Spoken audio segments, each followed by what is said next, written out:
કેમ છો મિત્રો? તો આપ સૌને કરેલા વાયદા મુજબ આ એપિસોડ શ્રી ધૂમકેતુ રચિત પોસ્ટ ઓફિસ માટે. પાછલી રાત્રિનું ભૂરું આકાશ. માનવ જીવનમાં અનેક સુખદ યાદગીરી ચમકી રહે તેમ નાના મોટા તારાઓથી ચમકી રહ્યું હતું. ઠંડા પવનના સુસવાટાથી પોતાના જૂના અને ફાટેલા ઝભ્ભાને શરીરે વધારે ને વધારે લપેટી લેતો એક વૃદ્ધ ડોસો શહેરના મધ્ય ભાગમાં થઈને જતો હતો. સ્વાધીન અવસ્થા ભોગવતા કેટલાક ઘરોમાંથી આ વખતે ઘંટીનો મધુર લાગતો અવાજ સ્ત્રીઓના ઝીણા સ્વર સાથે આવતો હતો. એકાદ કૂતરાનો અવાજ, કોઈક વહેલા ઉઠનારના પગરખાંનો છેટેથી સંભળાતો શબ્દ કે કોઈ અકાળે જાગેલો પક્ષીનો સ્વર. એ સિવાય શહેર તદ્દન શાંત હતું. લોકો મીઠી નિંદ્રામાં ઘોરાતા હતા અને શિયાળાની ઠંડીથી રાત્રિ વધારે ઘાટ બનતી હતી. કહે નહીં છતાં કતલ કરી નાખે એવી મીઠા મનુષ્યના સ્વભાવ જેવી શિયાળાની ઠંડી કાતિલ હથિયારની માફક પોતાનો કાબૂ સર્વત્ર ફેલાવી રહી હતી. વૃદ્ધ ડોસો ધ્રુજતો ને શાંત રીતે ડગમગ ચાલતો શહેરના દરવાજા બહાર થઈ એક સીધી સડક પર આવી પહોંચ્યો ને ધીમે ધીમે પોતાની જૂની ડાંગના ટેકાથી આગળ વધ્યો. સડકની એક બાજુ ઝાડની હાર હતી ને બીજી બાજુ શહેરનો બાગ હતો. અહીં ઠંડી વધારે હતી અને રાત્રિ વધારે શીમળી બનતી હતી. પવન સોસરવો નીકળી જતો હતો ને શુક્રના તારાનું મીઠું તેજ બરફ પડે તેમ પૃથ્વી પર ઠંડીના કટકા જેવું પડતું હતું. જ્યાં બાગનો છેડો હતો ત્યાં છેલ્લામાં છેલ્લી ઢબનું એક રોનકદાર મકાન હતું ને તેની બંધ બારી તથા બારણામાંથી દીવાનો ઉજાસ બહાર પડતો હતો. ભાવિક મનુષ્ય દાતરનું શિખર જોઈ જેમ શ્રદ્ધાથી આનંદ પામે તેમ વૃદ્ધ ડોસો આ મકાનની લાકડાની કમાન જોઈ આનંદ પામ્યો. મકાન પર એક જરી પુરાણ પાટિયામાં નવા અક્ષર લખ્યા હતા: પોસ્ટ ઓફિસ. ડોસો ઓફિસની બહાર પડધાર પર બેઠો. અંદરથી કંઈ ચોક્કસ અવાજ આવતો ન હતો, પણ બે ચાર જણા કામમાં હોય તેમ વ્યવહારિક ગુસપુસ થતી હતી. પોલીસ સુપ્રિન્ટેન્ડન્ટ, અંદરથી અવાજ આવ્યો. ડોસો ચમક્યો, પણ પાછો શાંત બનીને બેઠો. શ્રદ્ધા અને સ્નેહ આટલી ઠંડીમાં અને એને ઉષ્મા આપી રહ્યા હતા. અંદરથી અવાજ પર અવાજ આવવા લાગ્યા. કારકુન અંગ્રેજી કાગળના સરનામા બોલી પોસ્ટમેન તરફ નાખતો જતો હતો. કમિશનર, સુપ્રિન્ટેન્ડન્ટ, દિવાન સાહેબ, લાઇબ્રેરિયન, એમ એક પછી એક અનેક નામ બોલવાનો અભ્યાસી કારકુન ઝપાટા બંધ કાગળો ફેંક્યે જ જતો હતો. એવામાં અંદરથી એક મશ્કરી ભરો અવાજ આવ્યો: કોચમેન અલી ડોસો. વૃદ્ધ ડોસો હતો ત્યાંથી બેઠો થયો, શ્રદ્ધાથી આકાશ સામે જોયું ને આગળ વધ્યો અને બારણા તરફ હાથ મૂક્યો. ગોકળભાઈ. કોણ? કોચમેન અલી ડોસોનો કાગળ કીધો ને? હું આવ્યો છું. જવાબમાં નિષ્ઠુર હાસ્ય આવ્યું. સાહેબ, આ એક ગાંડો ડોસો છે. એ હંમેશા પોતાનો કાગળ લેવા પોસ્ટ ઓફિસે ધક્કો ખાય છે. કારકુને આ શબ્દો પોસ્ટમાસ્ટરને કહ્યા. ત્યાં તો ડોસો પોતાના સ્થાન પર બેસી ગયો. 5 વર્ષ થયા એ જગ્યાએ બેસવાનો તેને અભ્યાસ હતો. અલી મૂળ હોશિયાર શિકારી હતો. પછી ધીમે ધીમે એ અભ્યાસમાં એવો કુશળ બન્યો હતો કે હંમેશા જેમ અફીણીને અફીણ લેવું પડે તેમ અલીને શિકાર કરવો જ પડે. ધૂળની સાથે ધૂળ જેવા બની જતા કાબરચિત્રા તેતર પર અલીની દ્રષ્ટિ પડે કે તરત તેના હાથમાં તેતર આવી જ પડ્યું હોય. એની તીક્ષ્ણ દ્રષ્ટિ સસલાની ખોમાં જઈ પહોંચતી. આસપાસના સૂકા પીળા કાસડાના કે રાપડાના ઘાસમાં સંતાઈને સ્થિર કાન કરી બેઠેલા ચતુર સસલાના ભૂરા મેલા રંગને ક્યારેક ખુદ શિકારી કૂતરા જુદો ન પાડી શકતા. આગળ વધી જતા ને સસલું બચી જતું. પરંતુ ઇટાલીના ગરુડ જેવી અલીની દ્રષ્ટિ બરાબર સસલાના કાન પર ચોંટતી અને બીજી જ પડે તે રહેતું નહીં. વળી ક્યાંક અલી માછીમારનો મિત્ર બની જતો. પણ જ્યારે જીવન સંધ્યા પહોંચતી લાગી ત્યારે આ શિકારી અચાનક બીજી દિશામાં વળી ગયો. એની એકની એક દીકરી મરિયમ પરણીને સાસરે ગઈ. એના જમાઈને લશ્કરમાં નોકરી હતી, તેથી તે પંજાબ તરફ તેની સાથે ગઈ હતી. એને જેને માટે તે જીવન નિભાવતો હતો તે મરિયમના છેલ્લા 5 વર્ષ થયા કંઈ જ સમાચાર હતા નહીં. હવે અલીએ જાણ્યું કે સ્નેહ અને વિરહ શું છે. પહેલાં તો એ તેતરના બચ્ચાને આકુળ વ્યાકુળ દોડતા જોઈ હસતો. આ એનો શિકારનો આનંદ હતો. શિકારનો રસ એની નસે નસમાં ઉતરી ગયો હતો. પરંતુ જે દિવસે મરિયમ ગઈ ને તેને જિંદગીના એકલતા લાગી. તે દાડાથી અલી શિકારે જતા શિકાર ભૂલી સ્થિર દ્રષ્ટિથી અનાજના ભરચક લીલા ખેતર જોઈ રહેતો. એને જિંદગીમાં પહેલી વખત સમજાયું કે કુદરતમાં સ્નેહની સૃષ્ટિ ને વીરના આંસુ છે. પછી તો એક દિવસ અલી એક ખાખરાના ઝાડ નીચે બેસી ને હૈયા ફાટ રોયો. ત્યાર પછી હંમેશા સવારના 4 બજે ઉઠી ને પોસ્ટ ઓફિસ આવતો.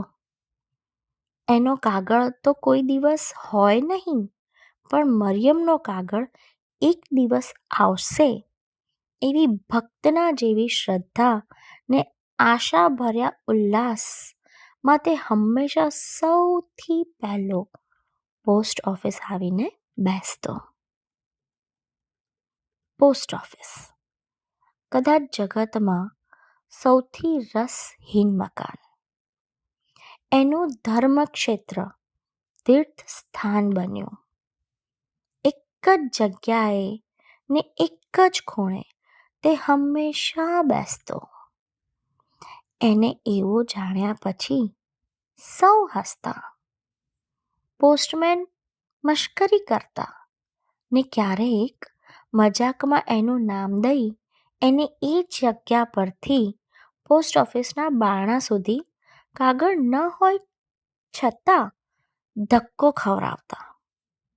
અખૂટ શ્રદ્ધાને હૈયે હોય તેમ એ હંમેશા આવતો ને દરરોજ ઠાલે હાથે પાછો જતો. અલી બેઠો હતો એટલામાં એક પછી એક પટ્ટાવાળાઓ પોતપોતાની ઓફિસના કાગળો લેવા આવ્યા. ઘણું કરીને પટ્ટાવાળાએ 20મી સદીમાં અધિકારીઓની સ્ત્રીઓના ખાનગી કારભારી જેવા છે, એટલે આખા શહેરના દરેકે દરેક ઓફિસરનો ખાનગી ઇતિહાસ અત્યારે વંચાતો. કોઈના માથા પર સાફો તો કોઈના પગમાં ચમચમાટી કરે એવા બૂટ. અમે સૌ પોતપોતાનો વિશિષ્ટ ભાવ દર્શાવતા હતા. એટલામાં બારણું ખુલ્યું. દીવાના અજવાળામાં સામેની ખુરશી પર તુંબડા જેવું માથું ને હંમેશનો દિલગીર ભર્યો ઉદાસીન ચહેરો લઈ પોસ્ટમાસ્ટર બેઠા હતા. કપાળ પર, મોં પર કે આંખમાં ક્યાંય તેજ ના હોય ત્યારે માણસ ઘણું કરી ને ગોલ્ડ સ્મિથનો વિલેજ સ્કૂલ માસ્તર આ સદીનો કારકુન કે પોસ્ટમાસ્ટર હોય છે. અલી પોતાની જગ્યાએથી ખસ્યો નહીં. પોલીસ કમિશનર, કારકુને બૂમ પાડી ને એક થનગનાટ કરતા જુવાને પોલીસ કમિશનરના કાગળો લેવા હાથ આગળ ધર્યો. સુપ્રિન્ટેન્ડન્ટ, બીજો એક પટ્ટાવાળો આગળ આવ્યો. ને આમ ને સહસ્ત્રનામમાં વાલી વિષ્ણુ ભક્તને જેમ કારકુન હંમેશા પડી જતો. અંતે સૌ ચાલ્યા ગયા. અલી ઉઠ્યો. પોસ્ટ ઓફિસમાં ચમત્કાર હોય તેમ તેને પ્રણામ કરી ચાલ્યો ગયો. અરે, સૈકાઓ પહેલાનો ગામડિયો, આ માણસ ગાંડો છે? પોસ્ટમાસ્ટરે પૂછ્યું. હા, કોણ? અલી ને? હા સાહેબ. 5 વર્ષ થયા, ગમે તેવી ઋતુ હોય છતાં કાગળ લેવા આવે જ. એનો કાગળ ભાગ્યે જ હોય છે, કારકુને જવાબ આપ્યો. કોણ નવરું બેઠું છે? હંમેશા તે કાગળ ક્યાંથી હોય? અરે સાહેબ, પણ એનું મગજ ચસકી ગયું છે. તે પહેલા બહુ પાપ કરતો, એમાં કોઈ સ્થાનકમાં દોષ કર્યો. ભાઈ કર્યા ભોગવવા છે, પોસ્ટમેને ટેકો આપ્યો. ગાંડા બહુ વિચિત્ર હોય છે. હા, અમદાવાદમાં મેં એક વખત એક ગાંડો જોયો હતો. તે આખો દિવસ ધૂળના ઢગલા જ કરતો, બસ બીજું કંઈ નહીં. બીજા એક ગાંડાને હંમેશા નદીના કાંઠે જઈ સાંજે એક પથ્થર પાણીમાં રેડવાની ટેવ હતી. અરે, એક ગાંડાને એવી ટેવ હતી કે આખો દિવસ આગળ ને પાછળ ચાલ્યા જ કરે. બીજો એક કવિતા ગાયા કરતો.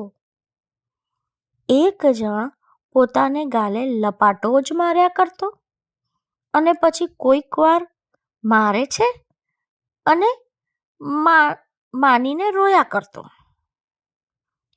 આજે પોસ્ટ ઓફિસમાં ગાંડાનું પુરાણ નીકળ્યું હતું. હંમેશા આવું એકાદ પ્રકરણ છેડી અને એના પર 2-4 મિનિટ વાત કરી આરામ લેવાની ટેવ લગભગ બધા જ નોકર વર્ગમાં દારૂની ટેવની જેમ પેસી ગઈ છે.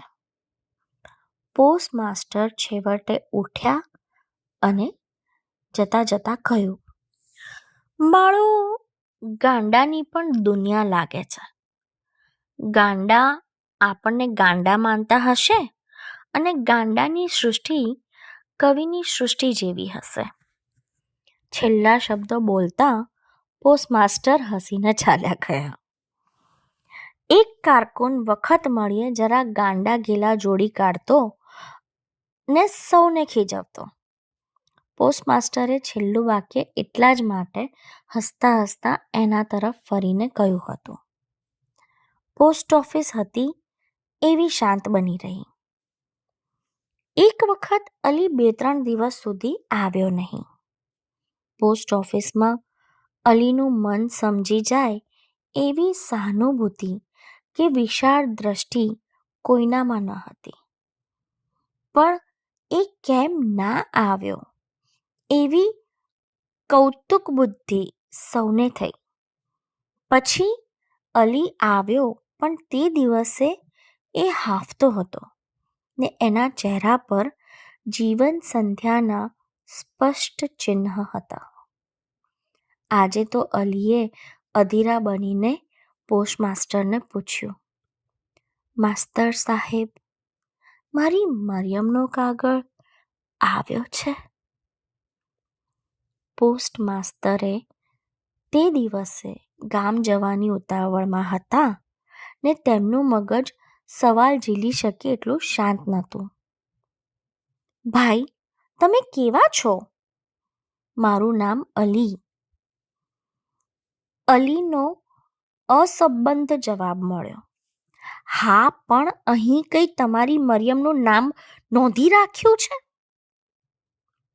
નોંધી રાખો ને ભાઈ, વખત છે ને, કાગળ આવે ને હું ન હોઉં તો તમને ખપ આવે. પોણી જિંદગી શિકારમાં ગાળી હોય એની શી ખબર કે મરિયમનું નામ એના પિતા સિવાય બીજાને મન 2 પૈસા જેટલી કિંમતનું છે. પોસ્ટમાસ્ટર તપી ગયા. ગાંડો છે કે શું? જા જા, તારો કાગળ આવશે તો કોઈ ખાઈ નહીં જાય. પોસ્ટમાસ્ટર ઉતાવળમાં ચાલ્યા ગયા અને અલી ધીમે પગે બહાર નીકળ્યો. નીકળતા એક વખત ફરીને પોસ્ટ ઓફિસ તરફ જોઈ લીધો. આજે એની આંખમાં અનાથના આંસુની છલક હતી. અશ્રદ્ધા ન હતી, પણ ધૈર્યનો અંત આવ્યો હતો. અરે, હવે મરિયમનો કાગળ ક્યાંથી પહોંચે? એક કારકુન એની પાછળ આવતો લાગ્યો. અલી તેના તરફ ફર્યો. ભાઈ? કારકુન ચમક્યો. પણ તે સારો હતો. કેમ? જુઓ, આ મારી પાસે છે, એમ કહી પોતાની એક જૂની પતરાની દાબડી હતી એમાંથી અલીએ 5 ગીની કાઢી. જોઈ કારકુન ભડક્યો. ભડકશો નહીં, તમારે આ ઉપયોગી ચીજ છે. મારે હવે તેનો ઉપયોગ નથી, પણ એક કામ કરશો? શું? આ ઉપર શું દેખાય છે? અલીએ શૂન્ય આકાશ સામે આંગળી ચીંધી. આકાશ? ઉપર અલ્લાહ છે. તેની સાક્ષીમાં તમને પૈસા આપું છું. તમારે મારી મરિયમનો કાગળ આવે તો પહોંચાડવો. કારકુન આશ્ચર્યમાં સ્થિર ઊભો. ક્યાંથી ક્યાં પહોંચાડવો?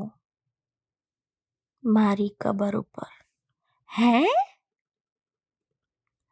સાચું કહું છું. આજે હવે છેલ્લો દિવસ છે. અરે, છેલ્લો. મરિયમ ન મળી, કાગળે ન મળ્યો. અલીની આંખમાં ઘેન હતો.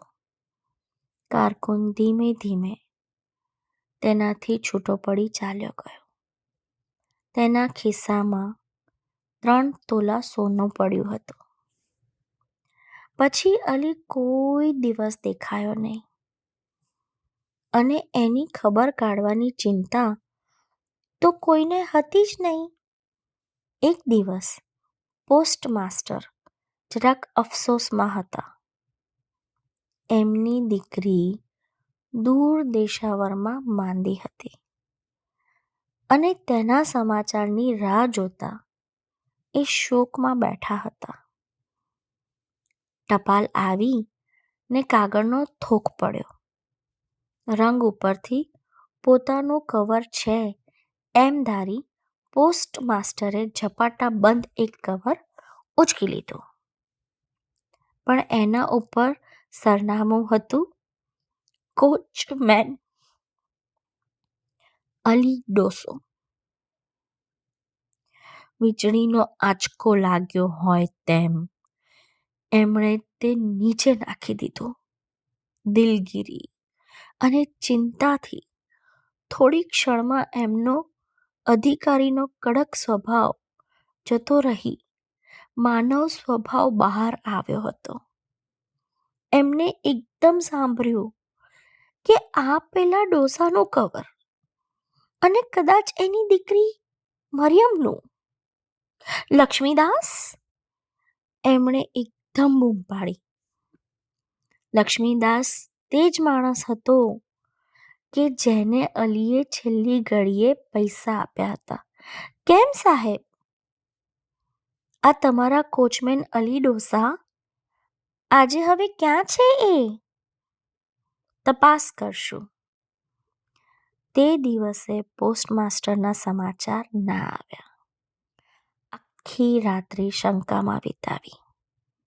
બીજે દિવસે સવારે 3 વાગ્યામાં તે ઓફિસમાં બેઠા હતા. 4 વાગે ને અલી ડોસા આવે કે હું પોતે જ તેને કવર આપું એવી આજ એમની ઈચ્છા હતી. વૃદ્ધ ડોસાની સ્થિતિ પોસ્ટમાસ્ટર હવે સમજી ગયા હતા. આજ આખી રાત તેમણે સવારે આવનાર કાગળના ધ્યાનમાં ગાળી હતી.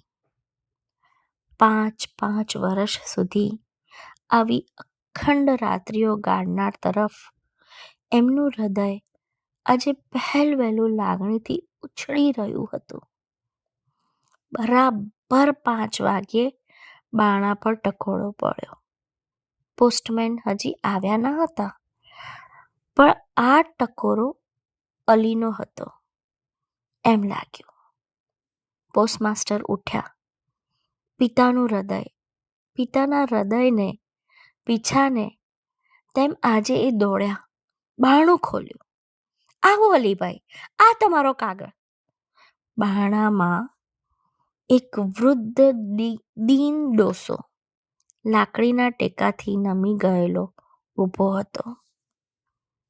છેલ્લા આંસુની ધાર હજી એના ગાલ ઉપર તાજી હતી અને ચહેરાની કરચલીમાં કરડાઈના રંગ પર ભલમનસાઈની પીછી ફરેલી હતી.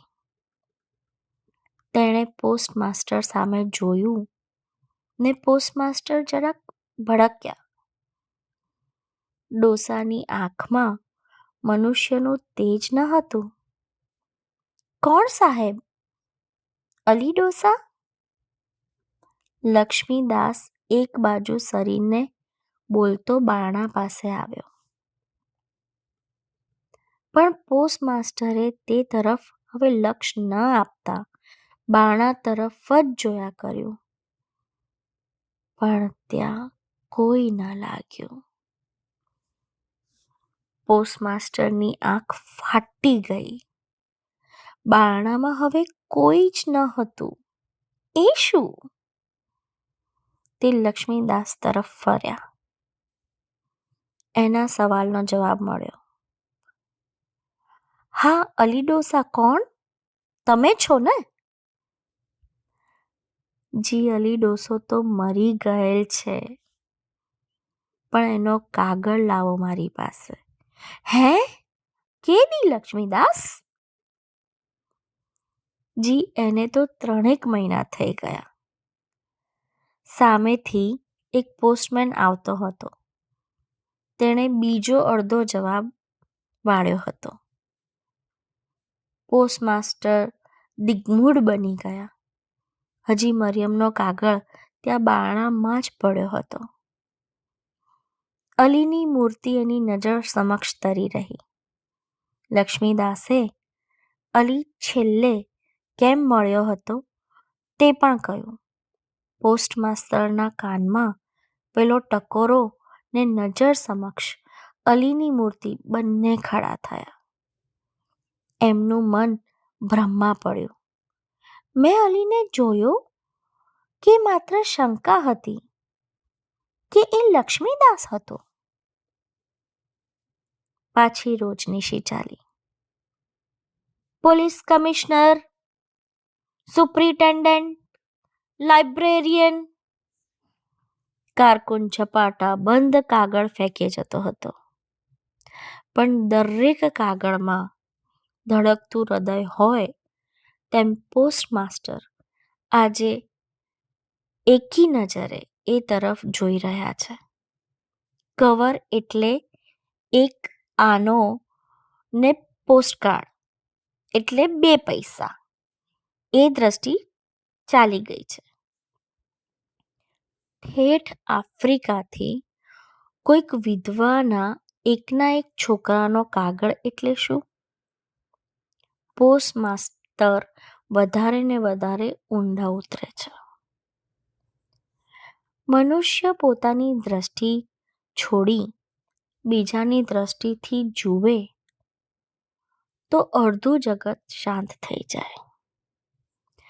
તે સાંજે લક્ષ્મીદાસને પોસ્ટમાસ્ટર ધીમે પગલે અલીની કબર તરફ જતા હતા.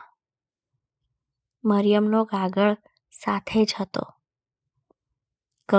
કબર પર કાગળ મૂકી પોસ્ટમાસ્ટરને લક્ષ્મીદાસ પાછા વળ્યા. લક્ષ્મીદાસ, આજે સવારના તમે જ સૌથી વહેલા આવ્યા હતા કાં? જી હા.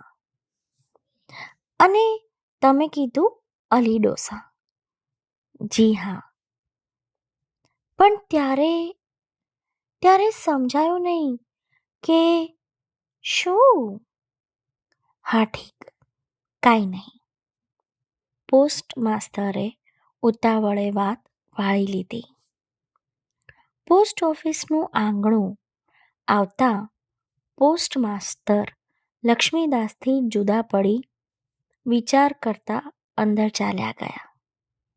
એમનું પિતા તરીકેનું હૃદય અલીને સમજવા માટે ડંખતું હતું, અને આજે હજી પોતાની દીકરીના સમાચાર ન હતા, માટે પાછા સમાચારની ચિંતામાં તે રાત્રિ ગાળવાના હતા.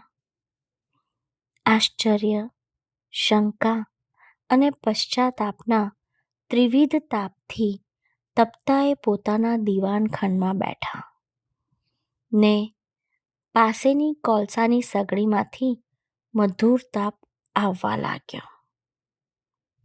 મિત્રો, એક પિતા બીજા પિતાની વેદના પોતાની પુત્રીના વિરહમાં જે મહેસૂસ થાય છે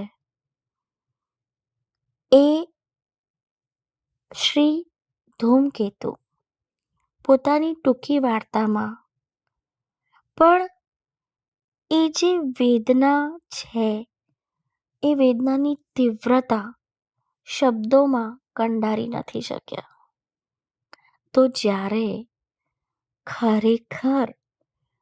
જ્યારે પોતાનું બાળક પોતાના માતા પિતાથી ક્યાંક દૂર હોય અને એના સમાચાર ના મળે, એ વેદના જ્યારે જે માતા પિતાને અનુભવાય છે એને શબ્દોમાં કંડારવી ખૂબ જ મુશ્કેલ છે. અને આ પોડકાસ્ટ થ્રુ હું એક જ વસ્તુ ભગવાનને પ્રાર્થના કરવા માંગુ છું કે આવી વેદના કોઈ પણ માતા પિતાને ના જોવી પડે. મિત્રો, આની સાથે હું આ પોડકાસ્ટ સમાપ્ત કરું છું અને આપની રજા લઉં છું. નેક્સ્ટ પોડકાસ્ટ ખૂબ જલ્દી તમારી સમક્ષ લાવીશ. ત્યાં સુધી આ પ્રાચીને રજા આપો. આભાર.